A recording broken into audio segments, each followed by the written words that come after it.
Welcome to our conversation about President Biden's recent Supreme Court nomination of Ketanji Brown Jackson. I'm joined by Corey Brettschneider, author of The Oath and the Office, a guide to the Constitution for future presidents and professor of political science. Welcome, Professor Brettschneider.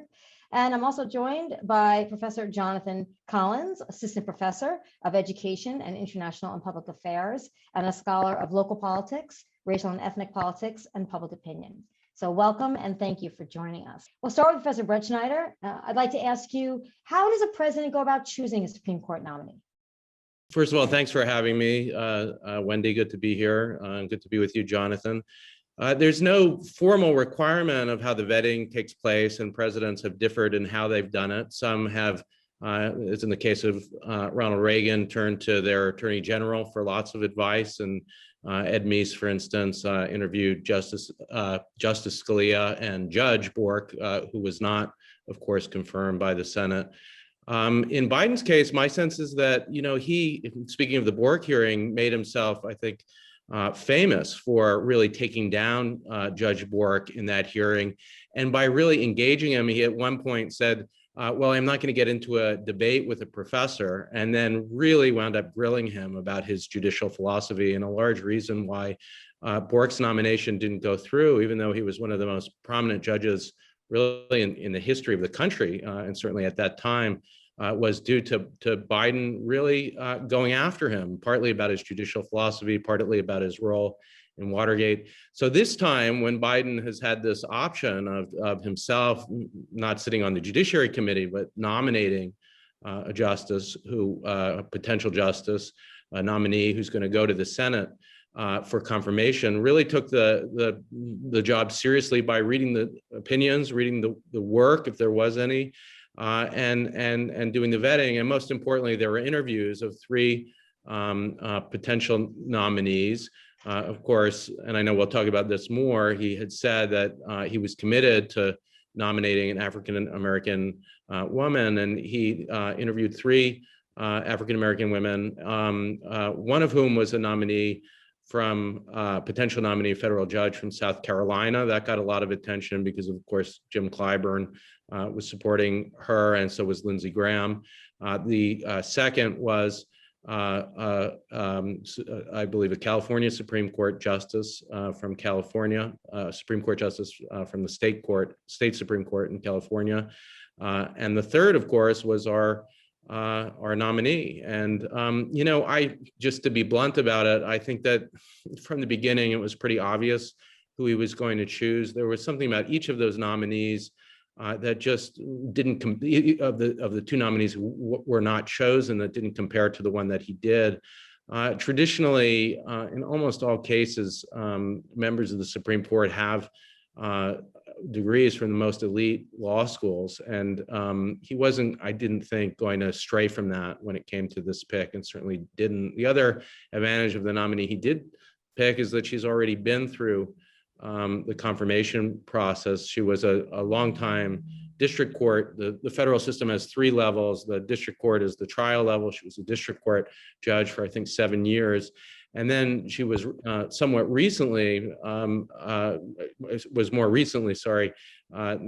to the DC Circuit. So she's been through that process already and been confirmed by the Senate. And I think that led to her advantage, along with the Ivy League credential, Ivy League law school. And of course, she's related to, and Wendy, you can help me with this, but the former Speaker of the House, of course. And I think having Republican allies, Paul Ryan is related to her husband, that I think must have helped too.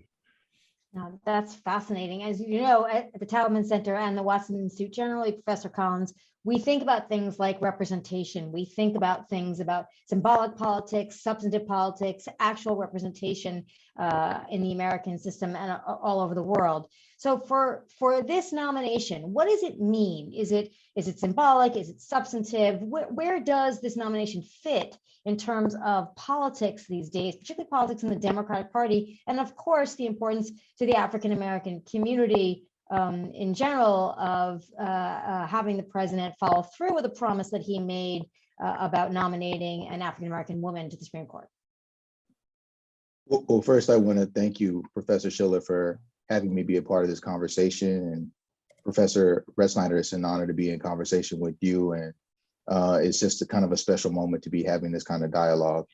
As the question alludes, this is a very historic nomination that we get the opportunity to discuss. And I guess from my perspective, I think it raises the more questions than answers.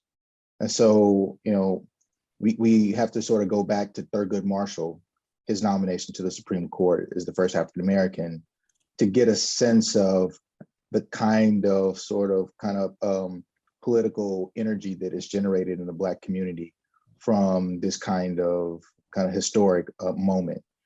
And what we saw, you know, with Thurgood Marshall's nomination was not necessarily anything that resulted in a rise in public opinion. I tried my best to go back and find to see if there was some sort of surge that happened amongst the Democratic Party in public opinion, in approval ratings and presidential approval ratings that tied to Thurgood Marshall's appointment.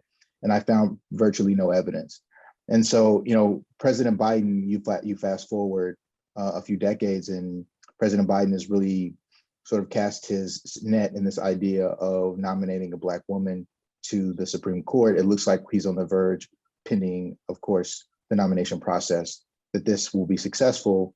And so, you know, it raises a question as to whether or not like this symbolically will mean enough. The difference here, of course, is the obvious, the intersection. That not only is the nominee an African-American, but also an African-American woman. And we know that African-American women were the highest propensity voters, or among the highest propensity voters over the last couple of election cycles. And so there's this potential for something that could feed into a mobilizing effect heading into the upcoming midterm elections and then the following presidential election. But then there's also the notion that we could see this be a blip in the radar, as what was indicative of the polling data that I was seeing following the nomination of Thurgood Marshall. I think ultimately that we will see this matter across dimensions of class. I think for Black middle class voters, this is going to be a significantly proud moment. I worry that for working class Black voters, that this will be not necessarily insignificant, but not material enough to make up for a lot of the other sort of political struggles and economic struggles and sort of social struggles that have been sort of making things difficult for the Black working class, particularly over the past few years with the pandemic. So all this is to say, we don't quite know yet, but I'm very, very interested to see particularly how this intersectional dynamic plays into the amount of political support that this kind of nomination can generate in the Black community. Professor Brettschneider, to think about Judge Jackson's experience and background, particularly dealing with indigent clients and her career, how do you think that might resonate in a way differently, let's say, with the African-American community? Exactly what Professor Collins is suggesting, different reactions in different levels, but in the issue of mass incarceration in particular, is there something special about her background that might make a difference there? Yeah, absolutely. And I love that Professor Collins brought up the comparison to Thurgood Marshall, and there are a lot of deep comparisons. Marshall, of course, before he was a federal judge, before he was Solicitor General, before he was a Supreme Court justice, was a litigator, most famously Supreme Court litigator. Brown versus Board of Education, of course, one of the most important cases in Supreme Court history. He argued that, but also well before was defending people accused of crimes, and often in jurisdictions where they were being railroaded based on race. And this nominee is also, unlike lots of Supreme Court justices, I think actually it's very hard to think of another example of this aside from Marshall, was a federal public defender. And the federal government has a wing of lawyers that are charged with defending people who can't afford representation themselves. That angle on things, I think, just brings a very different perspective, in addition to her other aspects of her background, than a lot of judges who have often been prosecutors or politicians. And I think that will matter, and especially in a moment where we're talking so much about over-incarceration, mass incarceration, the inequality of our criminal justice system.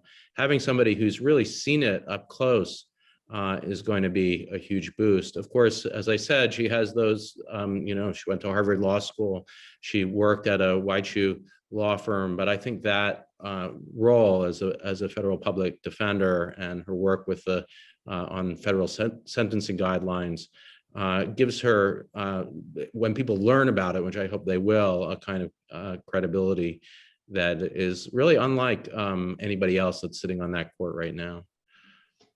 So that leads to a question about strategy that I'd like to ask Professor Collins when we're thinking about the GOP and the Democrats. But it also brings up the issue of whether she might be more persuasive with some of the more conservative members of the court on some issues of criminal justice because of her background. And to say that she's intersectional, obviously African-American woman, but also her professional background in dealing with mass incarceration. But when we think about the recent Supreme Court nominations, they've been extremely contentious for the most part and partisan.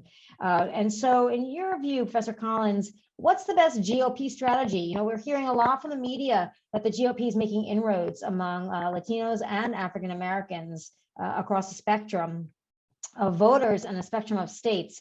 Do you think the GOP has to be very careful about how it opposes this nomination, if it opposes the nomination? What do you think the risks are for them? That's an excellent question. I think what we're going to find with the GOP is that their criticisms, well, there are going to be some senators who make criticisms of Ketanji Brown Jackson's record, but I think the criticisms that are going to generate the most momentum are the criticisms of the process. I think President Biden is going to be heavily criticized by Republicans for being so outward and vocal about the intention of placing a Black woman specifically on the Supreme Court. I think that's going to generate a tremendous amount of backlash, and it's going to feed into a narrative that we've seen on the right pretty frequently over the past few really decades now, of this idea of kind of reverse racism, the notion that the civil rights movement was all about eradicating the need for race and trying to move us into this kind of post-racial society. The election of President Obama sort of signaled the apex of this new post-racial society. And so for a sitting president to outwardly make claim that the president would only support a Black woman nominee to the Supreme Court, I think this is the part that is going to make the nomination process extremely difficult. And I think that's the thing that Republicans are going to latch on to. Yeah, I don't necessarily disagree with that. I think it's a little risky for them in some of these big Senate races, particularly in places like Ohio and North Carolina, where there are substantial numbers of African-American voters. I think it's going to be a bit of a tightrope walk for them, and we'll have to see how they do it in the Senate and what they do with it.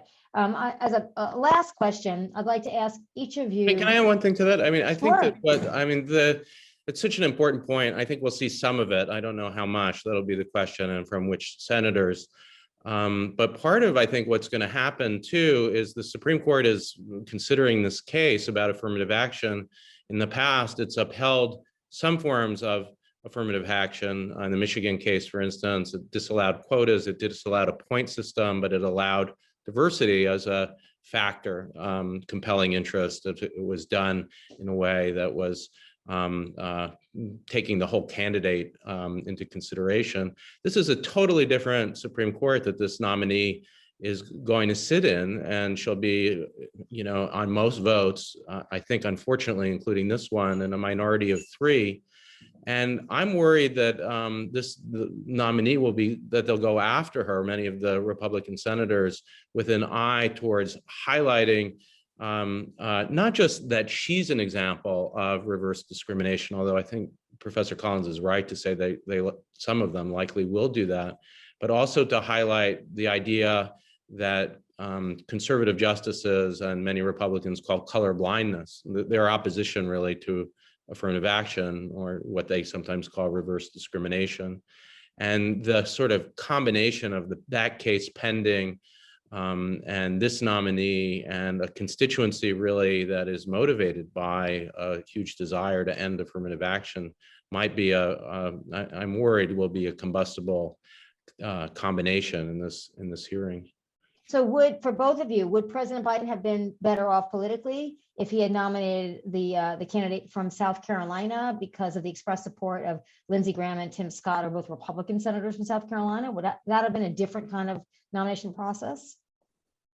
I think it would have made for a different process because while Ketanji Brown Jackson was able to gain the nomination, it's her credentials that also allows the overall nomination process to go more smoothly. Yes, there are a few Republican senators in South Carolina that were in favor of the South Carolina judge, but you still have to get through the entire nomination process. And I just think she was going to be hammered for her credentialism. And again, Professor Brettschneider made the point earlier that the fact that Jackson has already undergone a nomination process that weakens the ability to then therefore undercut this nomination process for the Supreme Court. Yeah. Go ahead. No, I'd like you to comment on that, actually, on the idea of, it used to be that if you came through the circuit courts and appeals courts, you went through pretty smoothly for the Supreme Court, but it doesn't necessarily seem to be the case anymore. Yeah, I agree with Jonathan. It would have been, sorry, Professor Collins, it would have been, in both cases, there would have been ways to go after the nominee. It just would have sounded differently. I think here she'll be attacked as a leftist. They'll look at her role in criminal defense. They'll also look, frankly, which we haven't talked about, at her personal story, which is that she has an uncle who was pardoned by President Obama, and that will be a focus of Republicans trying to say that this is somehow a pro-crime justice. That will all have echoes of frankly racism in it, but I think that's how they'll go about it. That would have been, but it would have been a different story with the nominee from South Carolina. And I think, for better or worse, and probably for worse, there is such a history of elite law schools, people with Supreme Court clerkships, which we also haven't mentioned. She was a clerk for Justice Breyer, going through the process in a way that we expect, and that's sort of what's expected of a nominee. And this nominee has all of those credentials, again, for better or for worse. And I think that with the candidate from South Carolina, there would have been a question as to, well, why this person, why this law school? So either way, there would have been opposition. I think, by the way, there will be 50 votes to get her through this nominee, and so there might be some, playing to the crowd, Republican crowd in particular, but I think Biden's made a smart choice here. So this is the last question we have time for. Is this a case, to both of you, where it matters who's president? Because we know that Supreme Court nominations are full of, a lot of press coverage, but then voters don't always consider them when they're making their choice. But is this a clear-cut case of that, where presidents matter a great deal in shaping the court with this nomination? I'll give it to both of you. Professor Collins, you want to go first, and then Professor Brettschneider can have the last word. I'll just jump in briefly to say absolutely, and not just the personality of the president or the leadership style of the president, or these more individualistic factors that people tend to associate with the presidency. It's the kind of political machinery underneath. I mean, this is why J. Michelle Childs was in the conversation to begin with.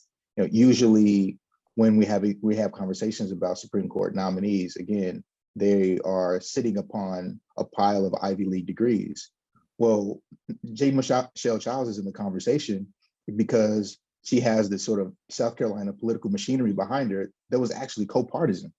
And so, what we're seeing here is that the politics underneath underneath the presidency matter quite a bit, just in terms of dictating who's actually getting the opportunity to sit in the nomination seats when it comes to these Supreme Court opportunities. Yeah, and of course, just adding strong agreement to that, Clyburn helped deliver South Carolina to Biden, is my memory right? And this must have something to do with the dynamic. I think the other place that it matters is, what I started with, that Joe Biden, sort of has this public presentation as the average Joe and all these sort of ways of talking about him, but he is an intellectual. I think that's what's sort of missing from the public persona. He has taught constitutional law, I believe, at Georgetown, certainly taught at Georgetown. I think it was constitutional law. If you watch him, as I did for my previous book, in the hearings with Bork, this is supposedly the greatest conservative thinker of the 20th century, and Biden takes him down. And so I think you get a different kind of conversation when it's a president with a law degree, with a knowledge of the Constitution, like Biden, like Obama. Very different from a president like Reagan, frankly, who had vague ideas of what he wanted to see in a Supreme Court justice, but was willing to really defer to people who had stronger views about those matters, like his Attorney General. Well, on that note, we'll close this conversation, and my great appreciation to the Taubman Center and the Watson Institute for hosting this conversation with Professor Corey Brettschneider and Professor Jonathan Collins. And we look forward to revisiting this topic as this nomination proceeds.